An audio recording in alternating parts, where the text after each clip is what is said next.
ಜಯಂತಿಗಳ ಆಚರಣೆ ಆಗ್ತಾ ಇತ್ತು. ಇದಕ್ಕೆ ಮುಂಚೆ ಕಾಂಶಿರಾಮ್ ಅವರು ಹೋರಾಟ ಮಾಡಕ್ ಮುಂಚೆ ಎಲ್ಲಿ ಅಂಬೇಡ್ಕರ್ ಜಯಂತಿ ಆಗ್ತಾ ಇತ್ತು? ಓನ್ಲಿ ಅಸ್ಪೃಶ್ಯ ಕೇರಿಗಳಲ್ಲಿ, ಒಲೆಯರ್ ಕೇರಿಗಳಲ್ಲಿ, ಮಾದಿಗರ ಕೇರಿಗಳಲ್ಲಿ ಮಾತ್ರ ಅಂಬೇಡ್ಕರ್ ಜಯಂತಿ ಆಚರಣೆ ಆಗ್ತಾ ಇತ್ತು. ಬೇರೆಯವರು ನಮಗೂ ಅದಕ್ಕೂ ಸಂಬಂಧ ಇಲ್ಲ ಅಂತ ಓಡಾಡ್ತಾ ಇದ್ರು. ಇನ್ನು OBCಗಳಿಗಂತೂ, SC ಗಳಿಗೆ ಬಿಡ್ರಿ, ST ಸಮುದಾಯ, ನಾಯಕ ಸಮುದಾಯ, ವಾಲ್ಮೀಕಿ ಸಮುದಾಯ ಅಂತ ಕರಿತೀವಲ್ಲ, ಶೆಡ್ಯೂಲ್ಡ್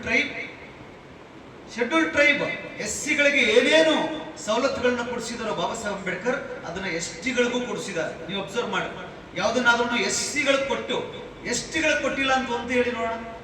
ಯಾವುದೇ ಹೇಳ್ಬೋದು, SC/ST ಈಕ್ವಲ್ ಆಗಿ ಸಮಾನವಾಗಿ ಎಲ್ಲ ಹಕ್ಕು ಅಧಿಕಾರಗಳನ್ನ ಕೊಟ್ಟಿದ್ರು ಕೂಡ ಯಾವ ST ಸಮುದಾಯಗಳು ಕೂಡ ಬಾಬಾ ಸಾಹೇಬ್ ಅಂಬೇಡ್ಕರ್ ಋಣವನ್ನ ನಾವು ತಿಂತಾ ಇದೀವಿ, ಅವ್ರ ಹೆಸರನ್ನ ನಾವು ಹೇಳಬೇಕು, ಅವ್ರ ಫೋಟೋವನ್ನ ನಾವು ಇಟ್ಕೋಬೇಕು, ಅವ್ರ ಜಯಂತಿಯಲ್ಲಿ ನಾವು ಭಾಗವಹಿಸಬೇಕು ಅಂತ ಯಾವತ್ತೂ ಕೂಡ ST ಸಮುದಾಯಗಳಿಗೆ ತಲೆ ಬಂದೇ ಇರಲಿಲ್ಲ. ಅಷ್ಟು